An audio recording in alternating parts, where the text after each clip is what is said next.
Yo, it's me, it's VivKB, and thank you for coming for another edition of the VivKB Podcast, once again brought to you by Thorpe Films. Make sure you do follow them for all your video and audio needs. Thorpe Films, what up, Thorpe? Hey, man. Thanks for doing this again, man. Dude, we keep having mic issues, surely this time. We should be alright. Just because you talk so freaking loud all the time. Yeah, it's my fault. Let me just turn that down. He's got to adjust it again, because that's my fault. It's my fault for being super excited, but there's a reason I'm super excited today. I've got my old college buddy in, Mr. Evan Alexandrow-Ridley. How you doing, dude? Good, mate. I'm good. Thanks for having me. That's all right, dude. Dude, like, how fucking different did our lives go? One day we're in college, next thing you're overseas playing Champions League football. That's pretty exciting. It is, but I guess you're doing some cool stuff as well, mate. So. But you're not wrong, yeah. Our lives have gone very different ways. I wouldn't mind playing Champions League, but you know what? It just wasn't meant to be for me, but it's cool that it's happened for you, dude. Yeah, well, man, look, we've known each other since, what, 2011, 12? 2011 we went to school together, yeah. Yeah, Canberra College went together. We never really talk about journeys, you know, when you're young, you sort of just, oh, fuck, this is my mate. Yeah. Pretty content with that. Yeah. You just sort of go through it, but you have had a pretty cool journey to get to where you are now. I guess so, yeah. It's taken a long time to get to where I am, and maybe people don't see that, but yeah, you're not wrong, mate. Well, look, that's why we're here. That's what we want to talk about, dude. So let's talk about when you first started playing football, when you were in Bega, I believe, right? Yeah, I was living down the coast, so down in the Bega Valley. Dad lived in a place called Brogo, which is about 15 k's out of Bega. Mum lived in a place called Canberra, which is about 20 k's the other way. To put into perspective, there's not even a shop in Brogo, so that's how small it is. No Canberra, maybe one or two small shops, but other than that, it's pretty sort of country coastal. So small country towns, right? Yeah, cool. Close to the coast, and you were coming here to play football, right? Yeah, so I originally sort of started playing down there, and I tried to go through the pathway up the through the pathway, I guess you could say, in New South Wales, and I went for a trial a couple of times at Southern Branch, which was the next step up from like representative of the area, and they didn't want me, told me I wasn't good enough. So then decided that me and a few other boys from down the coast that I guess weren't too bad, we'd drive up to Canberra every weekend for games, and that's what we did for I think two or 3 years. What year were these? So that was 2007, so 2 years it was, 2007, 2008, and then in 2009 we decided we'd move to Canberra when I sort of went higher up in ACT, and I was playing for ACT Nationals and got a scholarship back to us and whatnot. Right, so 2009 you got that scholarship with ACTAS, and yeah. So when you were travelling up, that's not you travelling, someone would have to drive you up because you're obviously young. I was really fortunate that the coach, so basically we started our own club in some ways. We joined with Queanbeyan City, and we'd have a club called Queanbeyan City Breakers, so basically it was like the coastal guys of Queanbeyan, if that makes sense. A few guys from like Batemans Bay area would come up, we'd come up from the far south coast. How long was that drive? It's about 3.5 hours one way. So 3.5 hours every single weekend, right? Every single weekend. But to this day, it is one of the best memories I have of my childhood. Like, I loved it. I would not change that at all. My coach, so the coach of the club we had was from down the coast. Mm-hmm. So he was a Dutch guy, and I was very fortunate to come across him. I guess a lot of the confidence that I've got now was sort of instilled in me when I was so young, and he made me sort of believe that I probably could have a career in football and go quite a long way. But I was very fortunate that he lived down there as well, and would literally drive through where I was living to get to Canberra. So he'd basically pick me and my brother was coming up as well, meet him up, and we'd just start the journey there and then drive back that night. And then towards the end of it, when I sort of was involved with ACT's Nationals and I was in the Capital Football Academy, which is kind of a long story how I got there as well, but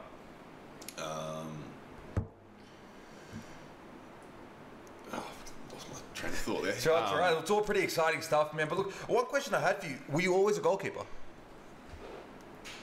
Yes, since I was maybe about 11. So it just came one day, same coach, he basically said to me it was my turn to go because we didn't have a goalkeeper, and I did quite well, and he said if you're happy with it, from now on you're going to be the goalkeeper. And I was sort of deep down hoping that he would say that because I loved it, it was a lot of fun. Just sort of dive. Because it's a tough position, right? I mean, when things go wrong, it's always your fault, huh? Everything's my fault. The situation, everything's my fault. It's just like life, isn't it? Everything is your fault. Well, look, let's talk about getting past ACTAS. You say you got an AIS scholarship, was that correct? Nah, basically because I was at ACTAS and I'd moved up to Canberra then. Because I was a Canberra boy, I was on a training scholarship with the AIS, so it just meant that I wasn't on a full scholarship, but I'd go there pretty much every day and train with them as well, which meant missing most days of school. Well, not every day of school, but like half days and whatnot. Do you feel cool being able to say, like, hey guys, sorry, can't make it to class today? Oh, I loved it. Absolutely loved it. Top level athlete over here. Sorry, you guys wouldn't understand. Exactly. That's really cool. Okay, well look, what happened past that point? So to where I am now, playing in Lithuania and being involved in the Champions League. And what happened in between those? Yeah, well, so I'd finished up my 2 years at ACTAS on scholarship there, and I'd gone to the NPL to play with Woden Valley, and that's sort of the next progression. But I always, I guess, had a dream of going to England and playing there, and I wasn't sort of content to just sit around and not let that happen. So I basically made it happen for myself. How'd you make it happen? How'd you make this move to England? I mean, what you got to understand about me is that I came from a family that wasn't football orientated. I wasn't like one of those sort of families that football was a part of their life or whatnot. My mum and dad weren't really into it at all, and they weren't from a country that was super into football. So I never really had like connections through there or anything like that. And it was always myself that pushed it for myself. No, I was never being pushed by anyone. So I basically took it upon myself to make connections and try and sort of get something. Who did you talk to make it happen? Basically just as many people as I could within the football world, and just tried to get stuff sorted. And when I was younger, I never really wanted to talk about it within Canberra and stuff, because there was such a negative view on people that were trying to go to England for trials and stuff, because people thought that you were better than you are or whatnot, and other people maybe got jealous about that as well. But yeah, I went over, I think the first time I went over by myself, well, when I say by myself, without a team, because I've been overseas a lot for games and whatnot. I went over for a month by myself. Where did you go? I went on trial at Fulham, Stoke City, so they're both Premier League teams in England. Big Premier League teams. Yeah, back then especially. A few other lower league clubs and a few clubs in Scotland as well, but they were, I guess, the biggest clubs. And then got invited back again, where I went over by myself when I was, I think, 17 for 2 months, which is kind of a big thing to do when you're 17 years old in England by yourself without your parents or whatnot. So I guess that I had to grow up pretty quickly there. And then again went back just after I turned 18, as I was allowed to go to sign for a club, and ended up going to Fulham and stayed there for about a year, just under a year. Well, that's got to be a pretty amazing thing, because I mean, anyone that watches the English Premier League or really has any concept of, you know, British football, they know Fulham, and Fulham's a Premier League team. That would have been a really cool experience of someone that was a fan of football to get an opportunity like that. Let's talk about your time at Fulham. Yeah, I was so starstruck when I first went there. They had some big players back then. Most notably, I mean, Mark Schwarzer was the goalkeeper for the Australian national team at the time, and he was the number one there, and he was obviously my idol. I had his shirt and his gloves, everything basically growing up. So well, that's pretty amazing to be at the same club as, you know, your idol. Absolutely, and to see him working on a day-to-day basis was invaluable. Really, like, that was one of the most amazing experiences of my young life when I was so young, and I learned so much from him, just watching him on a daily basis, and to see how hard he worked, and I think I've learned a lot from that and tried to basically replicate that in my career. Right, I mean, not many people forget 2005, that game against Uruguay when we went to penalty shootouts to make the World Cup. I mean, Mark Schwarzer certainly became a national hero that day. Him, John Aloisi, putting away that penalty. Absolutely, and I think it was like November 16 or something that it happened, and I remember when I was at Fulham at the time, whatever that date was, maybe 5 or 6 years later, going to the training ground and having a conversation with him about that game and hearing his side of it. It's incredible. It was so motivating. What's it like being able to talk to your idol? Because I mean, not many people, ever get the opportunity to meet their idol, let alone almost be there day to day with them. Funny story, the first time I ever met him, so I'd seen him train a few times, I'd seen him around the training ground, but I'd never said hello. And I remember going in one morning and I had to walk through the first team area, and I saw he was coming behind me, but he was probably a good 35 metres away, and I'm like, oh, this is my chance. So I literally stood there with the door open, waiting for him to come in. That was a long walk. And I'm like, oh, how you going, mate? In the strongest Australian accent I could. Just to let him know. Just have a chat. Cool. So what was he like to talk to? For such a big player, you wouldn't pick it. He was just a normal guy. Right. Yeah, you wouldn't realise that he'd played in three World Cups and 500 Premier League games or whatever he did. Just because he was just a genuine guy to talk to. It was just like having a chat to you guys.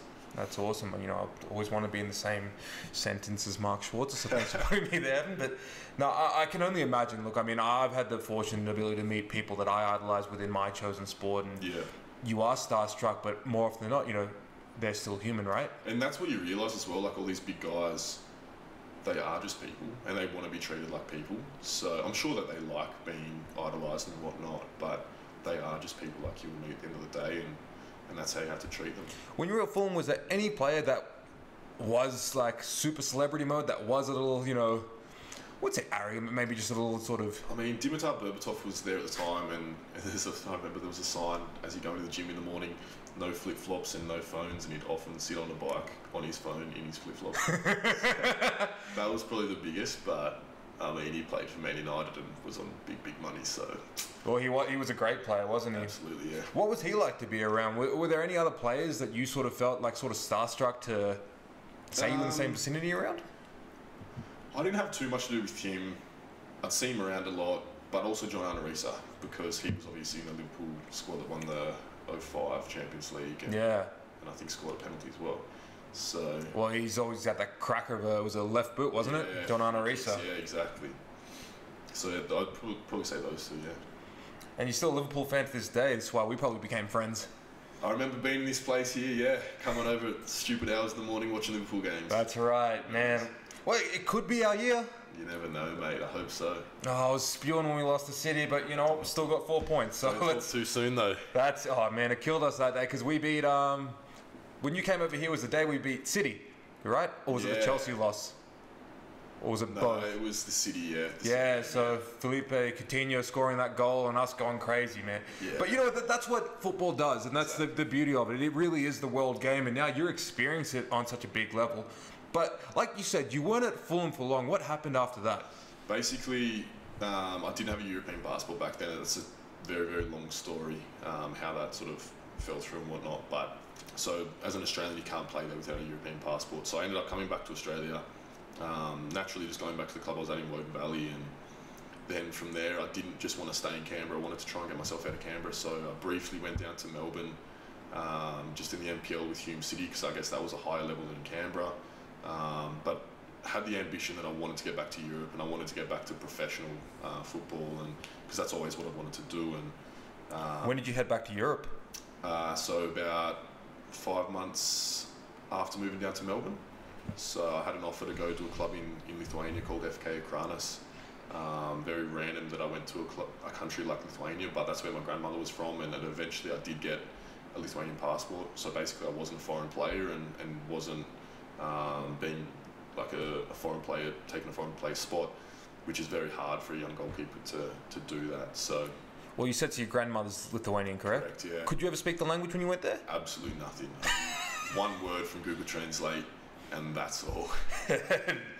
Well, I can only imagine you moving to a whole new country. It's not like moving to another English-speaking country then. No, and imagine what it's like moving to sort of a former Soviet Union country that not a lot of people spoke English at the time, and it was cold, and the game as I knew it was very different as well. The culture there is completely different. So it was probably the biggest culture shock I've ever had in my life. Right. Well, what's it like playing with a team where maybe they don't speak English? Was it hard to get your point across? Because you're ordering that entire backline. You're trying to coordinate your team. So basically before my first game, the coach said to me, these are a list of words you need to learn. If you don't learn them, you can't play. So I had to sort of prove to him that I could say those words in Lithuanian and whatnot. But and it's not like one of your friends trying to tease you when they know a foreign language and they're telling you how to swear, and you go to, up to their parents, exactly, you say, hey, ma'am. Yeah, exactly, yeah.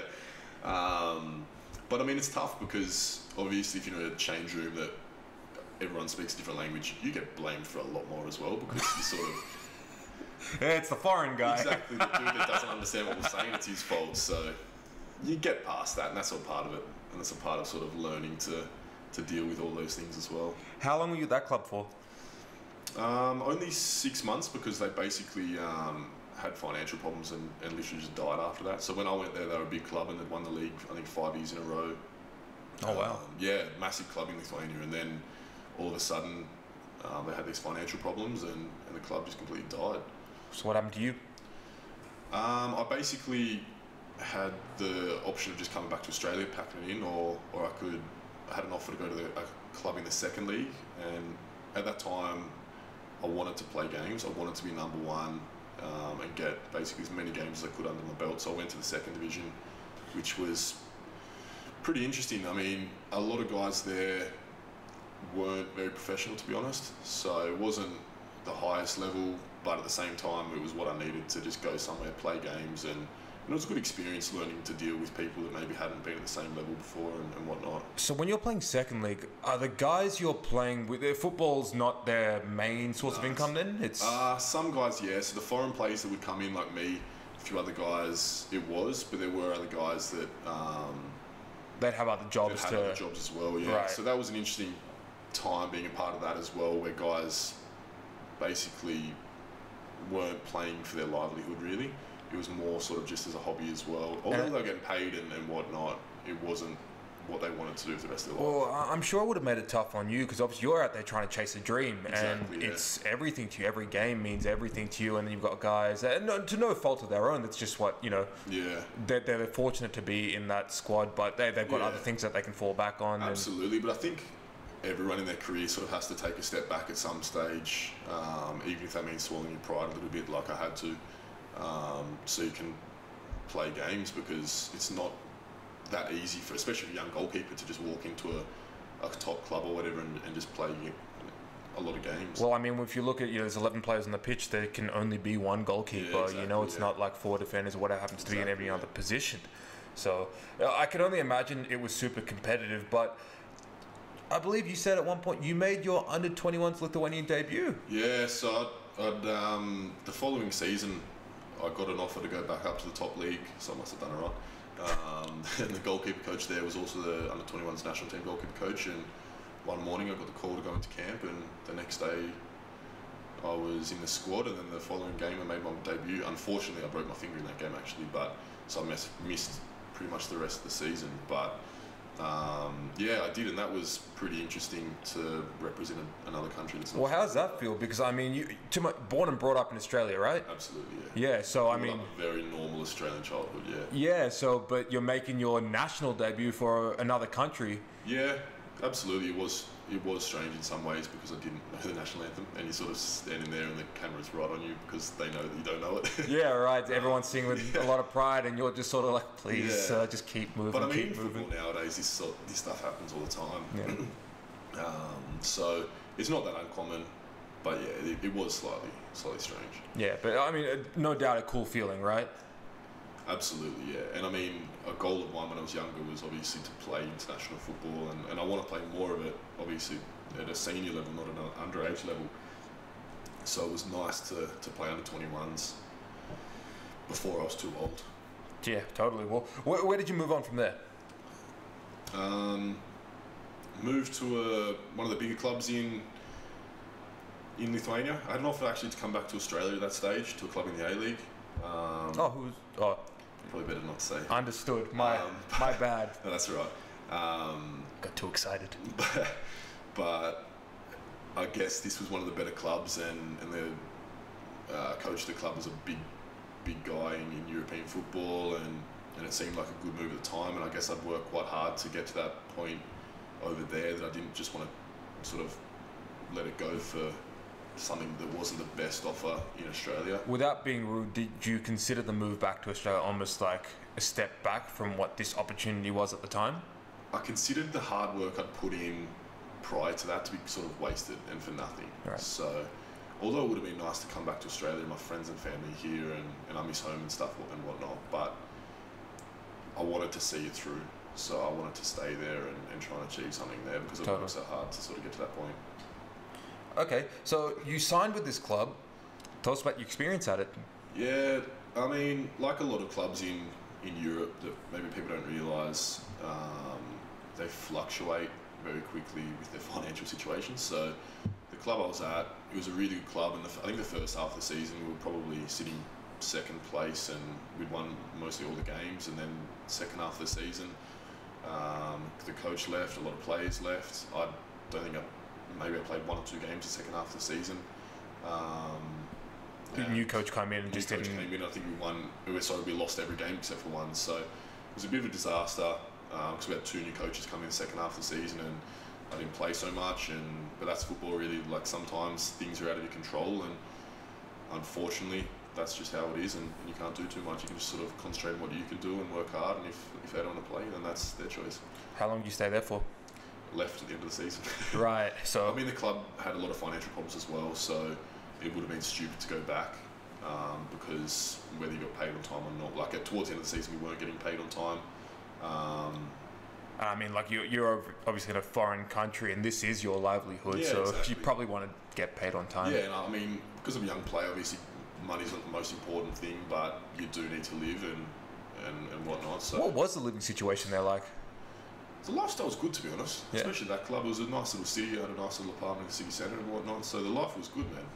Did they organise that all for you when you moved to the club, or is that something you have to find yourself? Every club is different, so it sort of varies how your contract's set up and whatnot.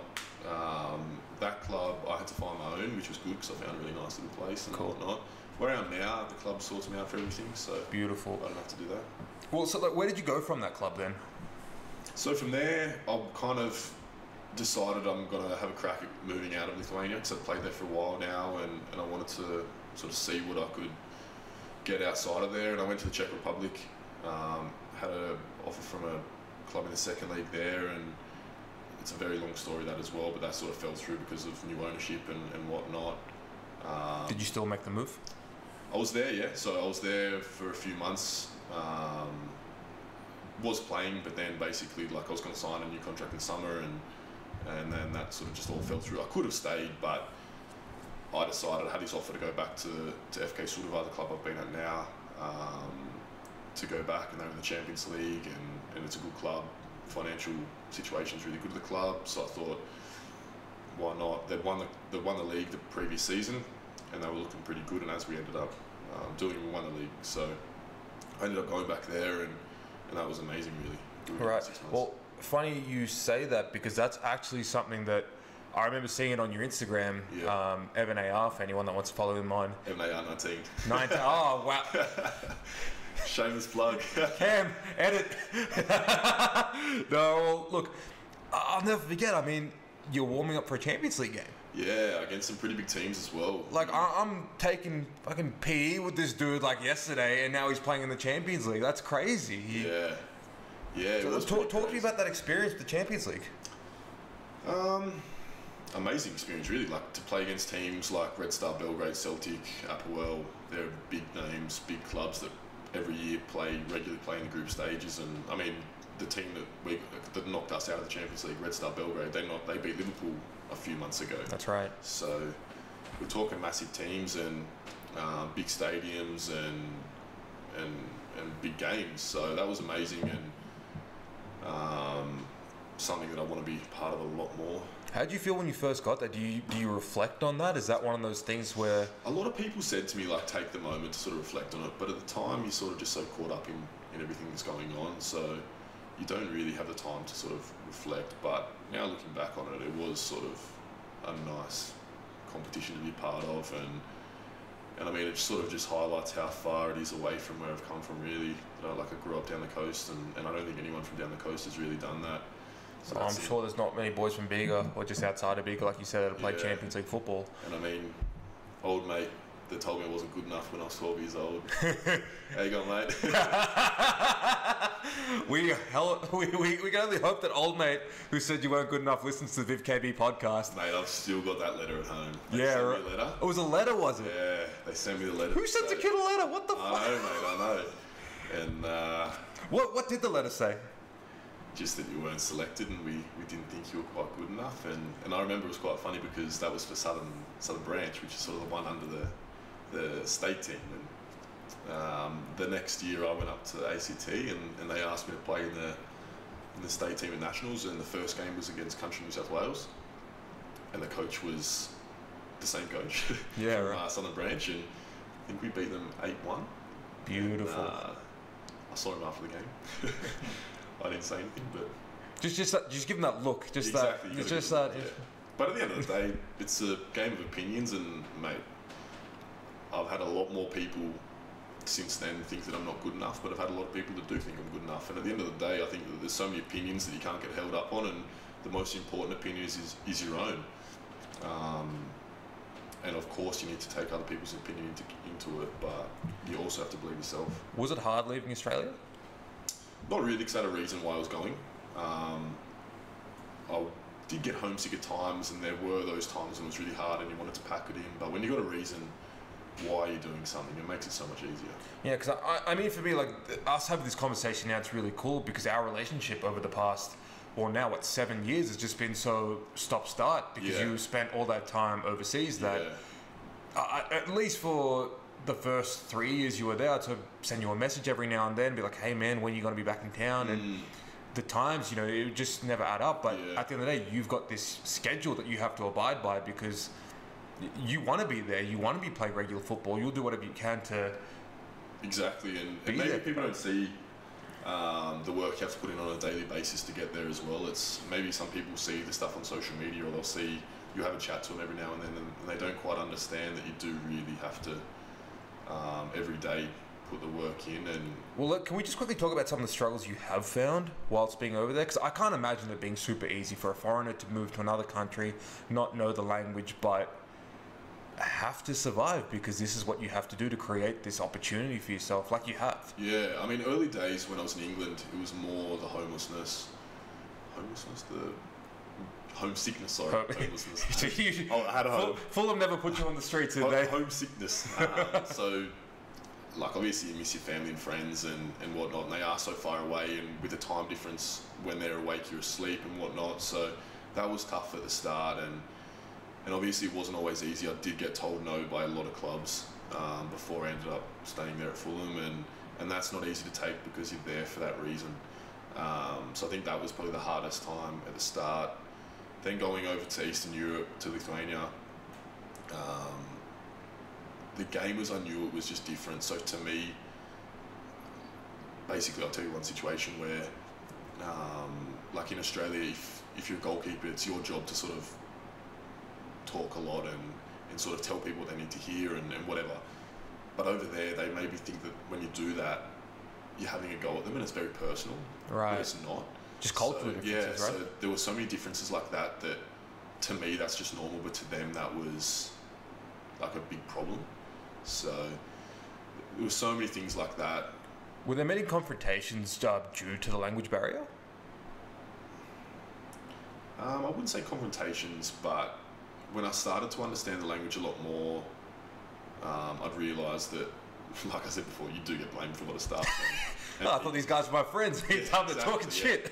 Like that happened a lot. But that made me learn the language, so then you gotta know who's talking shit. No one could talk shit about me. So now I just hear other people talking shit about each other. You can join in now. Let's talk shit about that centre back. In every language, yeah. That's really cool, man. But can you speak the language there? Is it one of those things you can go to like the supermarket or whatever it is and get what you need? And everything that I need to be able to say, I can say. I'm not fluent, but I'm not close, but I can say pretty much everything I need to say. To get by, right? Yeah, everything I need to do in public, whether I'm going to shops or even having a conversation with guys in the change room and stuff, I can do that in Lithuanian, yeah. We sort of talked about this a little bit off camera, but media there, do they speak English to you or do you have to speak Lithuanian? Is Lithuanian the language, by the way? Lithuanian's the first language, yeah. Okay, Yeah, most people speak English. Right. So within the change room, all the boys speak English, and I mean, to each other, they'll speak their own languages or Lithuanian or whatever. But generally, yeah, English is the most spoken language in the change. How many foreigners are at the club? Oh, we got heaps, man. We got 2 from Brazil, 1 from Chile, 1 from Belarus, a few from all the Balkan countries. And there's just some random Australian dude. Right. Well, I was going to say, would that make English a bit more universal then, because there are so many different countries? Yeah, or and that's the reason behind it. That I think everyone sort of got together and said, let's pick one language. Yeah, exactly. Lucky for you, it happened to be. Exactly, yeah. Right. Well, look, I mean, I know for a lot of the guys that probably follow this, they know me from, a training background. Yeah. We touched on it briefly in the past, but I'd love to talk about it now. What's the training lifestyle like there? How do you become a professional footballer?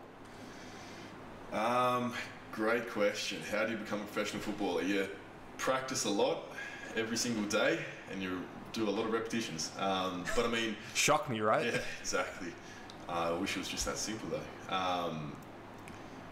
Basically, like, the training load varies because of the games. So if you've got 2 games a week, you're not going to train as much. But like at the moment, like when pre-season starts, it's basically all month you're not really going to have a day off. You might have one, and it's going to be mostly 2 sessions a day, and then games. How are the sessions broken down? Usually one will be fitness, one will be sort of ball work on the grass. Because is it more tailored towards you because you are a goalkeeper, so you're not trying to do the same thing a midfielder is? Correct. In pre-season, you will still do that to get your base fitness. Mm-hmm. Throughout the season, though, then you will do your own work with the goalkeeper coach, and that'll be more tactical stuff and technical stuff, because you don't need to be the same fitness. So you've got to be fit, very, very fit. The training's really hard and demanding, but it's a different sort of fitness to what. Well, you've got to be explosive as a goalkeeper, right? Yeah, exactly. It's more being like a power athlete, if that makes sense. Most of the stuff we'll do in the gym, although in my club now we don't do too much, but in the past, say when I was in England or whatever, the gym stuff we do probably more resembles a power athlete. Right. Well, what's your nutrition like? Is it something you really have to track with football? I think it is. Like, what people maybe don't understand is that everything around being a football player, it's the lifestyle. So it's not just like being on a diet or whatever. You just do have to make everything like your diet and like your sleep and whatever. You have to make that your lifestyle. So that's essentially what you're getting paid to do. And the diet is mostly just making sure you get enough calories and enough of the right food, basically, and then not being overweight in terms of having a too high body fat percentage. Well, I think I just really like what you said just then, actually, about being a professional athlete. You're getting paid to do this, so I guess it's respecting that, because a lot of people would love to have the opportunity that you have. So you want to show at least the game the respect it deserves by staying in shape, being fit, and really giving it your all when it comes to your training, because that's what impacts your gameplay, right? Exactly. How you train is how you will play. 100%, and you've got to do the small things. You've got to do the 1%ers, and if you don't, then you're probably not going to have as big a chance of making it. I mean, I'm probably not the most naturally gifted player you'll ever come across, so for me, I have to do that sort of stuff. I'm not good enough to not, if that makes sense. And I know where I come from. I don't come from like a very footballing place, so I have to do those things. And like you were saying, like we were both saying, these things that you do, like the whole lifestyle is what you get paid for. It's not just doing these things when you're training, it's doing it 24/7. And that's the sort of sacrifice you have to make to do it. When you said like you don't come from a footballing family, what's the support been like from your family when it comes to football? From my mum, amazing. I think she just saw me having a passion for something is such a good thing, so it gave me a reason when I was younger to not go out, and every decision I've ever made has been about, is it good or bad for football? And obviously when you're younger and there's so many distractions and so many influences and so many things you can do because you want to try things and whatnot, football was always the reason to not do so many stupid things. And a lot of people don't have that, and I completely understand that. And especially coming from where I came from, where a lot of people, I don't know, smoking weed and doing all these stupid things when they're younger, I was never into that because I always had football as a reason to not do it. So yeah, very, very supportive. But in saying the same, I'm very thankful that I come from a family that's not pushed me to do it, because I think that if they did, I wouldn't have wanted to do it for myself. Right. And when you're younger, you always see these families where maybe they push their kids, or they're from, I don't know, like a Croatian family or something, so then if they go to a Croatian club, they maybe get the foot in the door or something, and people always say that they're fortunate and stuff like that, but I honestly don't think that makes them fortunate at all, because if they're not doing the work for themselves when they're younger, they don't basically create that mindset that you have to have. Right. Well, it's funny we talk about this. I mean, I won't mention any names, but we actually had a mutual friend we actually spoke about earlier, where his dad was a coach, and he probably wasn't the most talented player. Correct. But he played in a pretty good, team. And a lot of people were like, man, you're only in that team because your dad, and that would have sucked for him, because Absolutely. He would have obviously had a certain passion for the sport, but because his dad was in that coaching role and had that importance of the club, he dude, you have to play. Yeah, and it doesn't do the kids any good, I don't think. And I'm glad that I never got anything easy when I was younger. I sort of had to work for everything I had, and I made it happen for myself. Because then now. Well, you have what you have. Yeah, You've got the exactly. experience I made it you for have. myself, and I think that I wouldn't be where I am if I didn't, because I wouldn't have put the work in. When you say that, I do have a question in regards to it. Was playing football in Australia never an option as far as the A-League concerned? Because obviously here in Canberra we don't have an A-League team. Correct. So no matter what, you'd have to venture out. You're not going to go from playing for Canberra Olympic, for example, to playing for the Socceroos, or Correct. There's a lot of steps in between. Was ever any interest to want to play for an A-League club instead of going overseas? Yeah, absolutely. I think that if there was a team in Canberra, that probably would have been the natural progression. There wasn't, there still isn't. Unfortunately, I think we need one, but there was just no interest from A-League clubs, in all honesty. Okay. So when I was younger, before I went overseas, no one really knew about me. No one was interested in bringing me on trial or anything like that. So I sort of thought, why not just go one further and just try and go overseas? And it's only since I've sort of been overseas for a while that A-League clubs have been interested and whatnot. But do you feel settled right now where you are? I do, yeah, because I'm used to the culture, and I'm used to sort of living over there and whatnot. But at the same time, it is hard always changing clubs and having sort of one-year contracts and whatnot, so you don't always feel settled. But in saying that, I'm young still. I don't have too many commitments or family commitments or whatnot, so I can do that. I know that that's not going to last forever, though. Yeah. So do you think that, like, the potential of... let's put it this way. If an offer came from an A-League club, is that something now that you would take? I'd look at it, yeah, 100%. Okay. Yeah, because the thought of coming back home and being around friends and family or being closer to them, that's appealing. In saying that, I've always sort of thought that a lot of players just come back and take the easy option.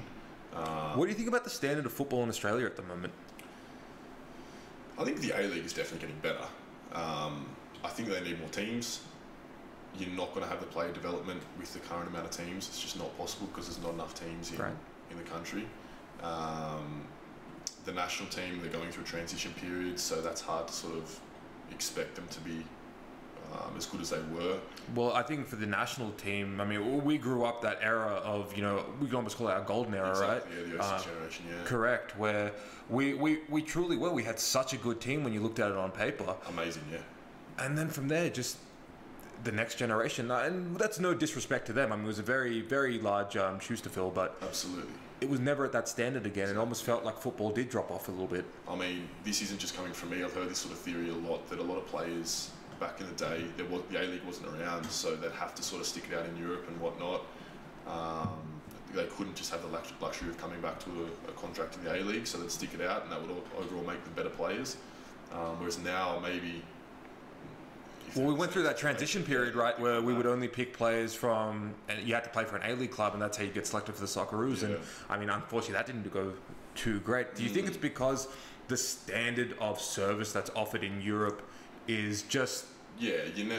I mean, the quality in Europe, especially in the bigger leagues, maybe people don't understand how good it is in the smaller leagues as well. Like obviously in Czech Republic when I was there, like the quality over there is, like, in all honesty, a lot higher than the A-League. And people here don't realise that a lot of the smaller leagues are still quite good. Europe is crazy for football, so all these places you go, it's just massive. And we just don't have that in Australia because there's so much competition from other sports. And until we do, I don't think it's going to get to that same level. Right. Well, I mean, I want to actually talk about lifestyle over in Europe at the moment because, see, I can sit down and have a conversation with you like this. It's like, oh, cool, Evan's here. Yeah. It's got to be different over there, right? You're a professional footballer. Yeah, it is, but it's probably not as glamorous as what people realise. You do spend a lot of time Friday, Saturday nights sitting at home watching Netflix, just doing nothing because you've got training the next day, games the next day. So. Oh, this is heartbreaking, Evan. Don't tell me you're a normal person. Yeah, mate, don't get me wrong. I don't mind at all, but I'm not one to go out too much. But like, it's not the sort of lifestyle that people would probably imagine. It is a very 24/7 job that you do just have to do whatever the coach says around training and whatnot. So it's good though. I mean, I enjoy that. I enjoy the day-to-day, and I think that if I didn't enjoy it so much, I probably wouldn't be where I am, because the day-to-day is what I love doing, and I don't really play just because I want to have one goal in football. I play because I genuinely enjoy the day-to-day of going into training and working hard and trying to get better, and I think that gives me the most happiness when I am feeling like I'm progressing, and that's why I keep on doing it. Well, actually, you just mentioned something very important there. Is people might see the end result, or the glamorous side of things, and think that's what it is, but you've just said it's not. I think the generation that we're in at the moment will probably look at that and look. I just hands up, like I was guilty of that just then. I thought, oh, dude, this guy's playing in Europe. Fucking tell me all about it, man. What's it like being a celebrity? But you're saying it's not as glamorous as that, because you really are. You're the kind of guy that's put their career ahead of the moment. You've got so much. You're enjoying the progress that you're making, but you're looking for more progression. Absolutely. What would you say to the next generation of guys that want to become a professional footballer? I'd say do it for the right reasons. Understand that it's not easy, and it's not this sort of glamorous life, like I was saying, that people sort of associate with being a professional footballer, and basically understand that you got to do the hard work. No one else can do it for you, and it doesn't take a week, or it doesn't take 3 sessions in the gym or whatever. It takes years and years of practice, and if you're prepared to do that, then go for it. But if not, then don't. So, I mean, you even said it before, like you were told no, and you were told no at a very young age, and I think age is not always relevant, because you get told no in so many different aspects of life, right? Yeah. But it's how you react to it. Exactly, yeah. You were able to, at a very young age, be told no and still pursue. And then even when you went overseas, again, you were told no, yet you still continue to pursue. Not everyone understands that. A lot of the times you get told no so many times, you think, maybe this isn't for me. Yeah. Has there ever been a point where you think that this might not work out? There's one time that comes into my mind after I'd been...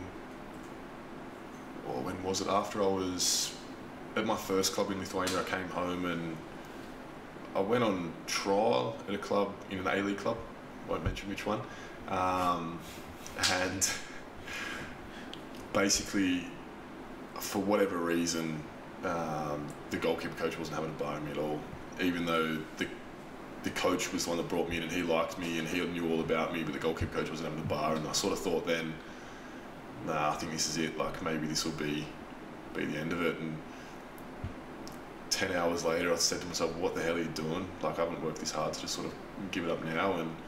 And that's when I had the offer to go back to the second division. I thought, yeah, well, that's a good thing to take, get back playing. But yeah, for probably about 10 hours only, I thought that. And then 10 hours of quitting. Don't be an idiot. You haven't worked this hard to come this far. So.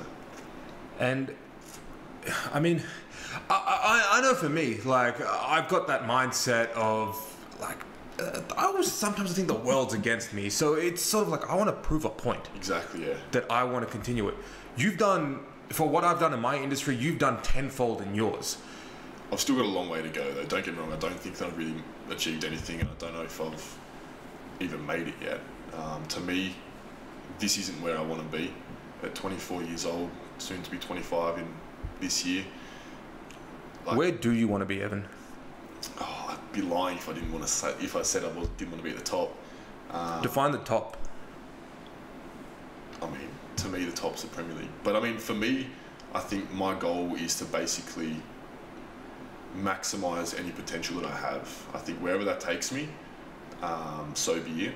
But I never want to finish playing football knowing I could have done more or given more. I think that if I get to whatever level, call it a day and know that I've given everything and I've done everything and I've done everything right, then so be it. Right. And I mean, like you said, you don't feel like you're there yet. You've got a long way to go, and you're still young, dude. 24. Yeah, but you got to make it happen. Yeah, right. Do you see yourself continuing to play in Lithuania for much longer? I don't know, to be honest. So the situation right now is that I'm off contract and I'm basically working out what I'll do. So if that changes now or in a year's time, I don't know. We'll have to see. Because do you reassess the same way you did years prior, where you said, look, if I want to make something happen, I have to make it happen. Exactly. I have to make that move. Exactly, yeah. Is that sort of what you have to do at this point, where you go, look, I've played for what's been now almost 4 years in Lithuania. Yeah, correct. I feel like I'm ready for the next chapter. Yep, I think so. But I think the most important thing now at my age is I need to be playing games. The last 6 months, I didn't play so much because we had quite a good and experienced goalkeeper at the club I was at. So right now, the most important thing is just to get back playing and just play as much football as I can. Right. Well, look, man, I have the utmost faith in you. For me, it's I get to look at my old college friend that is now playing football overseas, and that's how I always look at it, man. I mean, there are so many people that aspire for greatness, but like you said right at the start, sometimes they get the finger pointed at them for aspiring to do something great. Absolutely, and I was quite scared of that when I was younger, and that's why I wouldn't tell people that I wanted to go overseas and play overseas and stuff, because I was scared that people would sort of look at me in that way. But now I'm more than happy to talk about it. Now, what do people say now? Mate, I don't even know who those people are now. It's like getting that letter when you're a kid. Oh, mate, I couldn't care less. At the end of the day, I'm doing what I want to do. I'm loving my life. This is what I've always wanted to do. Is the response overly positive now? It is, yeah, but it's not until it is, if that makes sense. So define that for me. So for a long period of time, it's not, but then, like, all of a sudden, something happens, or there's a moment in your career when then people are really positive about it. Nah, man, motherfuckers, they're jumping on the bandwagon. Exactly. That's bullshit, man. Exactly, yeah. No way. It is like that. But, I mean, I'm aware of that, so. But that's sport, isn't it, Evan? I mean, when your team or your favourite player is doing so well, you're like, woo, love that shit. At the moment, they're not, yeah. Ah, man, let me just hide my shirt. Let me put a jumper over that so no one can see who I support. Exactly, yeah, you're not wrong. So, I mean, you get bandwagon fans everywhere you go, right? Yep, absolutely. But how have your friends been during this time? Was it easy to maintain your friendships with guys here? You know, it's not, because I'm overseas all of the year. 'Cause I don't think people understand that. I mean, you've made this move. It's not just a career move. You were sacrificing so much to do that, right? Yeah, you're losing a lot of friends, and you're obviously missing a lot of family events and whatnot through the year. And you do, like I said, you do lose a lot of friends because you just naturally go different ways, and the friends that you are actually friends with, you do keep in touch with them, and although you don't talk to them every single day like you maybe would in Australia, when you come back and I see those guys again, it's basically the same as when you left. Feels like nothing's changed, right? And it makes you sort of realise you do keep your circle quite small, which is a good thing, because it means the people in your circle are the right people. Totally. Well, look, man, I am very grateful to hopefully be one of those friends. Absolutely. Perfect. You had to say that, guys. You had to say that, because otherwise I would be one of those bandwagon fans. But that is one thing I'm not, man. Evan, for me, on a personal note, dude, I wish you nothing but the best, and I have the utmost faith that you will make it. And wherever it takes you, man, it takes you, and I look forward to following that journey. And I'm sure everyone that is listening to this podcast will look forward to your journey. Evan, man, thank you so much for coming on, dude. Thanks very much for having me, mate. No worries at all. And once again, a big thank you to Cameron Thorpe from Thorpe Films. Thorpe, fucking more technical errors, man, but you know what? This one was not your fault. We will buy more memory cards because we've got a whole heap more of podcasts for you guys. But once again, from me, thank you so much. Can someone sponsor us? Can someone... Thorpe, I agree with you, man. Someone should sponsor us, and someone should sponsor Evan. He's going places. Sponsor these guys first. Wait, man, we're all going to make it. Evan, thanks again, man. Thanks very much for having me. See you guys.